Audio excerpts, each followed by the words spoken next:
нужно было покинуть Беларусь? Вы сами хотели выехать или как было решение принято? У вас был выбор застаться ці Ну, выехать? выбор был застаться, улічуючи, что у меня сроку было 10 годов, то можно было, так сказать, и застаться. Но в той ситуации ну, тут як бы выбора великого не было.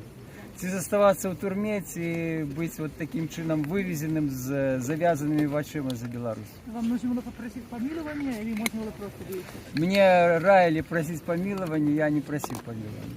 Але коли ви довідалися, що стали Нобелівським лауреатом?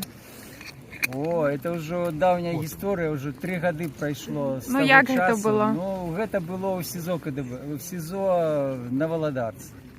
А калі вы даведаліся, што вас вывозяць, што вас вызваляюць, як гэта адбывалася? Вот сегодня в 4 годины ночи меня разбудил дежурный по нашем отряде.